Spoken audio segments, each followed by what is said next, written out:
Hi, I'm Richard Ashworth. This is the first of 12 videos I'm recording, one per Chinese celestial animal, starting with the rat. In your bazi, that is your 4 pillars, you will have, guess what, 4 pillars, or even 5 if you draft a life house, each of which will be a different animal and will tell you different kinds of things.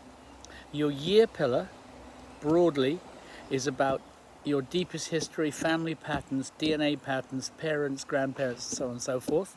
Your month is broadly about shallower history, about peers, siblings, the education you've undertaken, and the work environment. Your day pillar, your day animal, relates to yourself, your true partner, romantic relationships, and is most fundamentally who you are. So your year describes you rather less precisely than your day pillar does. And your hour pillar is about the future, your children, aspirations, and about thoughts that you probably don't share at all. The life house is another kettle of fish that I go into when I'm either teaching Bazi or when I'm doing a consultation. And I'm teaching Bazi one-to-one by mutual arrangement pretty much all the time. So, the rat. So it'd be different depending on which of your pillars it falls into. But who is a rat? Well, broadly, a rat is someone who was born in 1948, 1960, 1972, 1984, 1996, or 2008, or born in the Chinese solar month of December, which broadly will be from approx 7th of December to approx 7th of January. It changes every year. Or it'd be someone who was born between the hours 11 p.m. and 1 a.m., the hours across midnight, or on days that you would need a Chinese calendar or to consult somebody to identify. And that's a very important one, your day pillar. So each of those have a different kind of nuance to them, as I said earlier. So what is a rat? The rat is yang water, but with a hidden stem of yin water, that is to say pure water, the only Chinese animal that is so pure. All water on this planet is connected. All water is in constant search for all other water. If I empty my cup of tea here in Zeebrugge, it will affect sea level at Dakar. All water is connecting all other water. It may take eons, but the water I drop here will mix with the water in the Indian Ocean, the water in Malindi, the water in San Francisco Bay. Water, of course, always goes downwards and cannot be compressed. So these ideas may clarify the connection between water and communication. I would say water is communication, not implies or signifies, is communication. Someone once said that we have 2 ears and 1 mouth for good reason, that we should listen twice as much as we speak. The issues related to water are listening and speaking while keeping the ratios right. The rat can easily miss this. Some of us are elected primarily to talk, and the yang water of the rat makes them the talker of the Chinese zodiac. An unbalanced or distressed rat tends to clam up or run off at the mouth. I've written elsewhere about the rats in the House of Windsor. Interestingly, both Prince Harry and his father, King Charles, are rats. And also the one we don't talk about.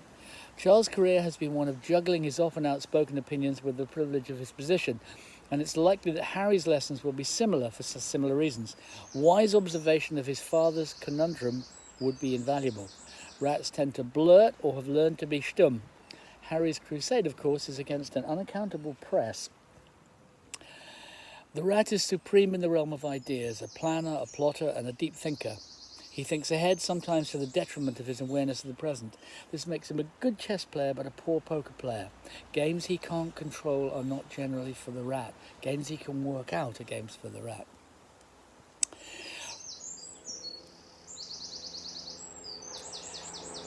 He hates uncertainty. Your average rat wants the credit, and to get that, he has to have control.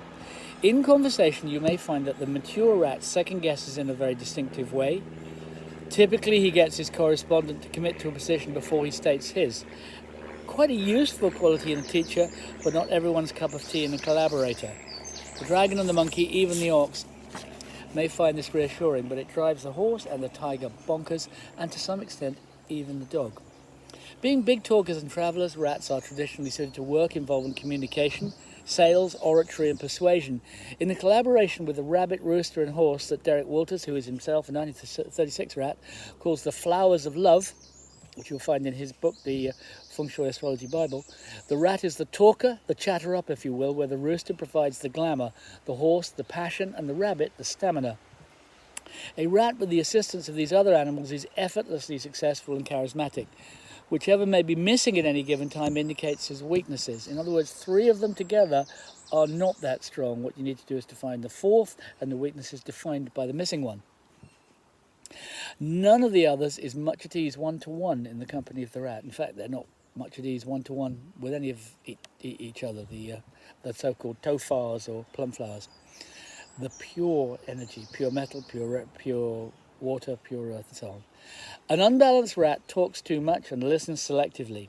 A balanced one gets it exactly right. He's a fascinating talker and a skilled listener. But this willful deafness can be a point of pride. Blessed with an orderly mind and excellent retention, a rat can consider his ignorance of a subject a reflection upon the subject rather than upon himself. This sort of rat needs to learn to value the convictions of others, especially if they are derived from premises he does not accept. The rat is a guardian, a watcher. He's the rat on the beam. He's listening to gossip at dead of night from above.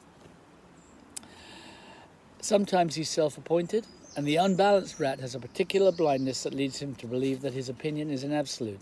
This is more accentuated and less well informed in his partner, the ox, in what some call the house of creativity, the rat and the ox.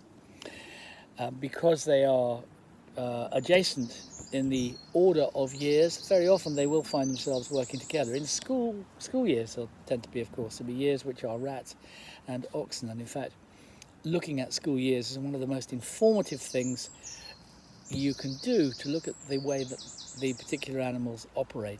Anyway, despite the discrepancy in their apparent power, the ox has the upper hand in their special relationship with the rat. The ox can be a particularly obdurate and dominating learner, sometimes drawing conclusions to what he's not entitled and sticking like a limpet to any conclusion he can justify. In these circumstances, the ox is not so much partner or indeed student of the rat as tormentor. Perhaps surprisingly, when ox and rat are together, it is the ox who calls the tunes. That the ox rules the rat and thus sets the agenda in ox and rat years is an important consideration. A very conscious rat can make good use of his blindness to the value of other people's positions.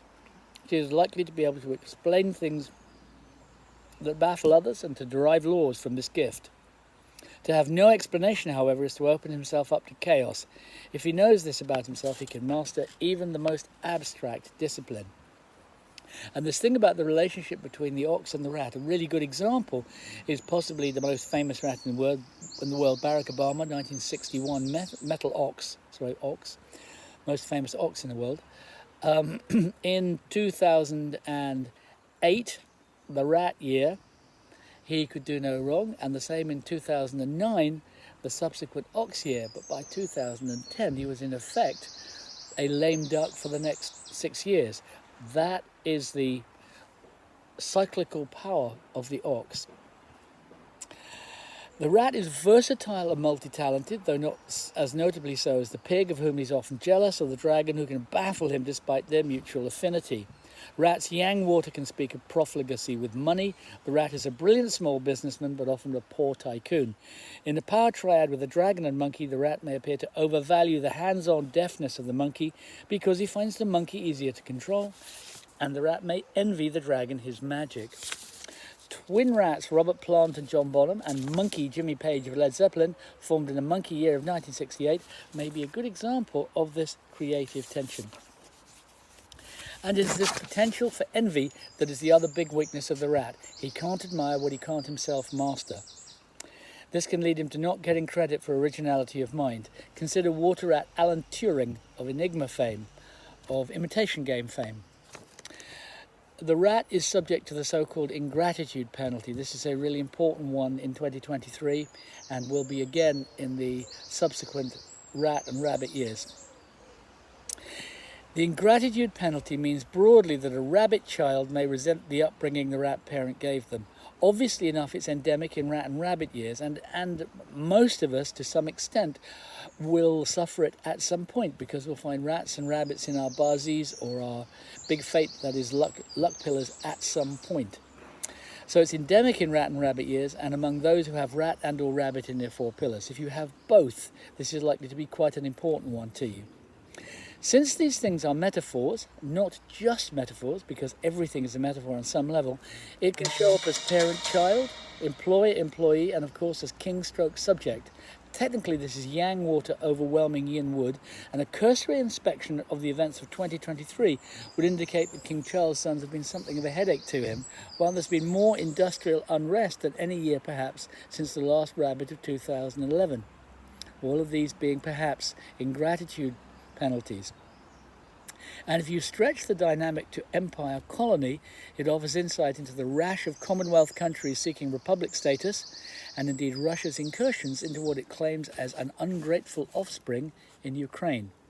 Finally, the rat can be a fickle partner but an attentive parent, albeit one who may have favourites. The awakened rat is absolutely even-handed, and that in itself is quite a gift.